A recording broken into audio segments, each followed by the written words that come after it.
Vous connaissez peut-être cette histoire. Une fois, un homme marchait le long de la plage et a vu un autre homme en train de pêcher avec un seau à côté de lui. En se rapprochant, l'homme se rend compte que le seau était plein de crabes vivants, mais à sa grande surprise, le seau n'était pas couvert. Il dit au pêcheur, « Mais les crabes vont s'enfuir. Pourquoi est-ce que vous ne couvrez pas votre seau pour éviter que les crabes ne s'échappent ?» Le pêcheur de lui répondre, « Vous ne comprenez pas. S'il n'y avait qu'un seul crabe dans le seau, oui, il allait sûrement ramper vers le bord et très rapidement, il aurait pu s'échapper. Mais quand il y a beaucoup de crabes dans un seau, dès que l'un d'entre eux essaye de ramper pour arriver au bord, les autres s'accrochent à lui et le tirent vers le bas. Et comme ça l'empêche de s'échapper et il retombe dans le seau et reste condamné à subir le même sort que tous les autres. Donc, peu importe les efforts de chaque crabe qui voudra tenter de s'échapper, aucun d'entre eux ne s'en sortira. Même si c'est la première fois que vous entendez cette histoire, vous en avez déjà certainement compris le sens. Vous aussi, vous avez été ce crabe qui a tenté de s'échapper et qui s'est vu tirer vers le bas par d'autres. Et pire, vous avez été aussi parmi ces crabes-là qui ont empêché les autres de s'en sortir. Parlons un peu psychologie. Cette semaine, on va parler de la mentalité de crabe. Enfin, bon, des dangers de l'envie, surtout lorsque les envieux, c'est nous. Déjà, c'est quoi l'envie? L'envie, c'est une émotion négative, c'est une frustration, une colère, parfois même c'est de la haine qu'on ressent envers ceux ou celles qui ont des avantages, qui ont des qualités, des attributs, des biens ou des accomplissements que nous on n'a pas et qu'on désire. C'est important de faire la différence entre l'envie et la jalousie. Pour les psychologues, la jalousie, c'est lorsqu'on possède quelque chose qu'on ne veut pas que quelqu'un, un rival ou une rivale par exemple, nous le prenne. On est jaloux, par exemple, si quelqu'un tourne autour de notre partenaire amoureux. Donc la jalousie, c'est la peur de perdre ce que je possède. L'envie, par contre, c'est la convoitise ou le désir de ce que l'autre a et que je n'ai pas.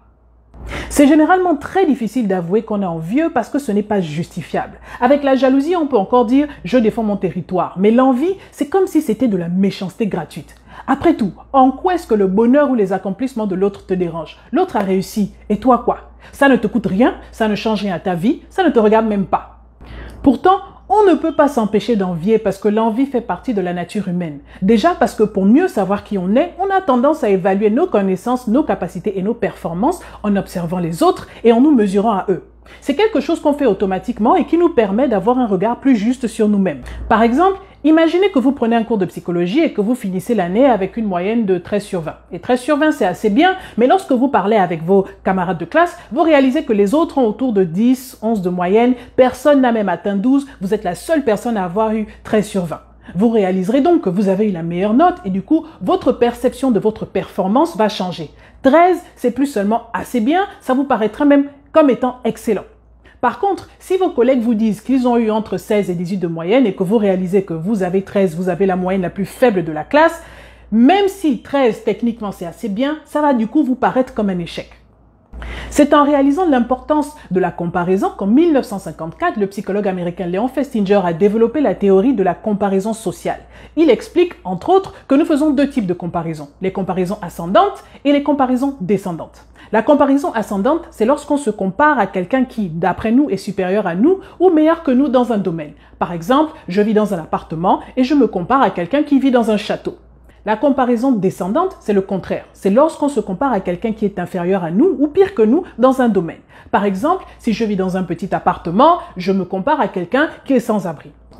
Les deux types de comparaison ont des avantages et des inconvénients. Lorsque je fais une comparaison descendante, donc je me compare à quelqu'un qui s'en sort moins bien que moi, ça me permet de réaliser qu'il y a pire que ma situation, ça me permet de relativiser, de me sentir mieux, ça augmente même mon estime de moi, je me plains moins de ma situation parce que je réalise qu'au final, c'est pas si mal et ça me rend plus optimiste pour le futur. Par contre, ça peut aussi m'emmener à mépriser les autres, à être hautain ou hautaine et à agir comme si j'étais supérieur et comme si moi, Dieu m'aime plus que tout le monde. Lorsque je fais une comparaison ascendante, donc que je me compare à quelqu'un qui s'en sort mieux que moi ou qui a quelque chose que je veux, je vais ressentir un malaise et je vais être troublé. Et il y a deux manières pour moi de résoudre ce malaise. Je peux soit me concentrer sur l'objectif, sur ce que l'autre a et que je désire et utiliser l'autre comme une source d'inspiration et de motivation et me dire si l'autre a pu s'en sortir et réussir, moi aussi j'ai l'espoir qu'en travaillant, je vais réussir comme lui ou comme elle. Ça veut dire que c'est possible. Ou alors, je vais ressentir ce que les psychologues appellent la privation relative. C'est-à-dire, je vais déterminer ma valeur par rapport à ce que l'autre a de plus que moi, même si dans ma vie, je m'en sors plutôt pas mal. Je vais me sentir tout d'un coup inférieur par rapport à l'autre et je vais être frustré. Je vais trouver ça injuste que l'autre ait plus ou mieux que moi parce que j'estime que c'est moi qui mériterais d'avoir toutes ces choses. Et moi, je ne les ai pas. Je vais me sentir complexé, mon estime de moi va diminuer parce que la réussite de l'autre me montre mes limites. Et je vais concentrer ma frustration et mon hostilité sur l'autre et devenir amer. Bien entendu, l'envie a des conséquences négatives, que ce soit pour soi-même ou pour la cible de notre envie. D'une part, on se diminue nous-mêmes, on ne voit même plus le positif dans nos propres vies, on se sent misérable, malheureux, on oublie les avantages qu'on a, on s'apitoie sur son propre sort. À la longue, on peut tomber dans la dépression et dans l'anxiété et ça nous empêche de travailler sur nous-mêmes pour nous améliorer. Mais aussi, ça nous pousse à vouloir le mal de l'autre et à avoir des intentions négatives ou destructrices envers quelqu'un qui fondamentalement ne nous a rien fait et ne nous doit rien. Et à la base, l'envie existe pour nous pousser à faire un changement positif. Les psychologues expliquent que c'est une émotion que nos ancêtres ont développée parce que au cœur de la vie en société, il y a la compétition pour les ressources. Pour survivre et se reproduire, il faut avoir accès à certaines ressources. Mais comme on est nombreux à vouloir les mêmes ressources, il va y avoir compétition. Que ce soit pour trouver du travail ou même un partenaire amoureux, il ne suffit plus simplement de faire de son mieux, il faut aussi battre la concurrence pour obtenir la ressource. Donc l'envie, c'est comme une sonnette d'alarme. Et au fond, la compétition, c'est une bonne chose. Ça donne naissance au changement, à l'innovation, ça nous motive à nous améliorer et à nous surpasser.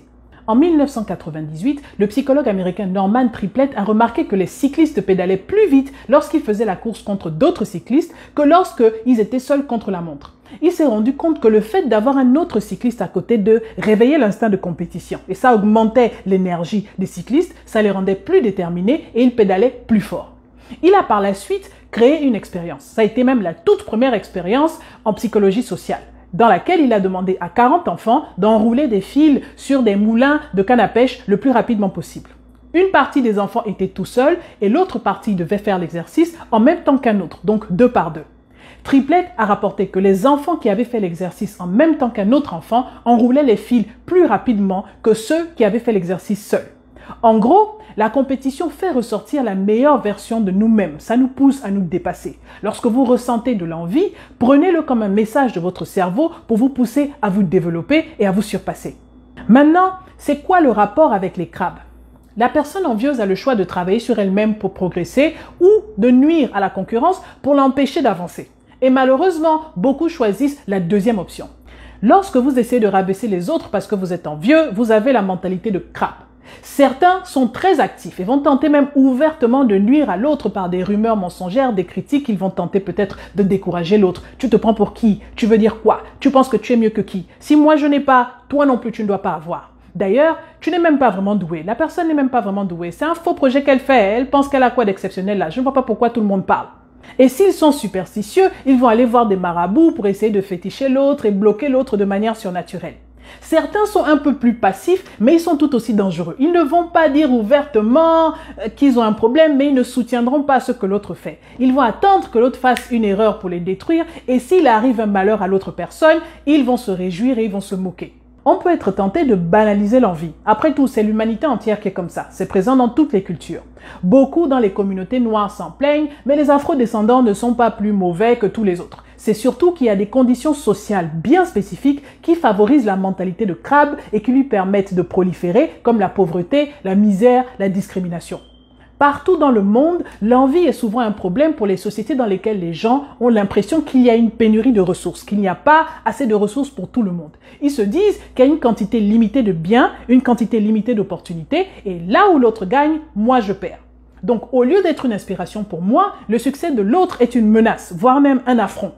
L'ironie, c'est que très souvent, c'est une fausse perception. Il y a suffisamment de ressources pour tout le monde. Mais il y a un petit groupe de personnes qui s'est accaparé la majorité des ressources au détriment des autres et ça crée l'impression de précarité. Et les gens adoptent une mentalité de précarité. Ils ont internalisé qu'il y a des dominants et il y a des dominés. Celui qui réussit doit s'accaparer et garder tout ce qu'il a. Il n'y a pas beaucoup d'opportunités pour réussir. Tout le monde ne peut pas avoir accès aux ressources. Donc, je dois tout faire pour dominer et si je ne m'en sors pas, je vais tout faire pour tirer l'autre vers le bas. Comme ça, on souffre tous ensemble. Dans ces sociétés-là, il y a généralement beaucoup de violence et il y a aussi beaucoup de superstitions. Je ne peux pas m'en sortir de moi-même. Il faut donc un pouvoir surnaturel pour changer ma situation ou alors pour m'aider à détruire l'autre par la sorcellerie ou le fétichisme. La conséquence, on devient un peu comme les soldats d'une même armée qui sont en guerre face à un ennemi commun mais qui préfèrent d'abord se battre les uns contre les autres. Lorsqu'on regarde les autres et qu'on les empêche d'évoluer, ça ralentit toute une communauté. Ça empêche la communauté de bénéficier de ressources dont elle a besoin pour progresser, pour évoluer. Ceux qui réussissent ou ceux qui veulent s'en sortir vont même décider parfois de s'éloigner de la communauté pour éviter d'être bloqués. L'union et la solidarité deviennent donc impossibles à atteindre et le développement reste un rêve tant qu'on conserve la mentalité de crabe. Donc, c'est quoi la leçon? Lorsqu'on se sent envieux, il nous faut prendre le temps d'examiner ce qu'on ressent. L'envie a pour but de nous alerter sur un aspect de nos vies où on n'est pas totalement satisfait et dans lequel on aimerait voir un changement positif. Ça peut nous propulser sur la voie du succès et contribuer à notre développement personnel. C'est souvent tentant de conserver l'esprit du crabe parce que ça ne demande aucun travail et ça permet de rehausser mon estime de moi. Mais ce n'est que temporaire et c'est inutile parce que la source de la frustration, c'est dans ma propre vie et ça n'a rien à voir avec l'autre. Donc que faire lorsque je suis envieux ou envieuse? La première chose, c'est d'examiner ma vie. Qu'est-ce qui ne me plaît pas? Qu'est-ce que j'aimerais changer? Comment pourrais-je changer? Est-ce que ça a de l'importance et est-ce que c'est faisable? Il faut reconnaître que le problème, ce n'est pas l'autre, le problème c'est moi. Je ne suis pas satisfait avec tel ou tel aspect de ma vie, le succès de l'autre n'a rien à voir avec mon échec. Ensuite, il faut travailler sur son estime de soi. Les personnes qui ont une faible estime d'elles-mêmes ont généralement tendance à être plus envieuses parce qu'elles se sentent facilement inférieures aux autres. Travailler sur son estime de soi, c'est apprendre à s'aimer et s'accepter. Lorsqu'on connaît sa valeur et qu'on a confiance en soi, on a moins tendance à se croire inférieur. Ensuite, il faut cultiver la gratitude, c'est-à-dire apprendre à apprécier ce qu'on a. Il faut aussi savoir admirer les autres et les voir comme une source d'inspiration. Soutenir et encourager ceux qui essayent de s'en sortir, tout comme nous aussi, on aimerait être soutenus. Il faut également abandonner la mentalité de précarité, ou l'idée qu'il n'y ait pas assez de ressources pour tout le monde et au contraire, développer une mentalité d'abondance. Il y a suffisamment de ressources pour tout le monde et en nous soutenant mutuellement, on peut tous travailler à multiplier les opportunités pour le bénéfice de la communauté et on gagne tous. Non seulement je bénéficie parce que le talent des autres et leur savoir apportent dans la communauté, mais aussi la compétition m'aide à me développer. Et à la fin, il faut être réaliste. Il y aura toujours quelqu'un de mieux que nous dans un domaine ou dans un autre, voire même dans plusieurs domaines. L'un des plus grands avantages de la compétition, c'est peut-être aussi qu'elle nous apprend l'humilité. Alors voilà, c'était tout pour la Minute Afro-Psychologie aujourd'hui. Si cette vidéo vous a plu, merci de like, partager et commenter. Vous pouvez retrouver la Minute Afro-Psychologie sur Facebook, YouTube et maintenant sur Instagram. Entre-temps, je vous retrouve très prochainement pour parler psychologie.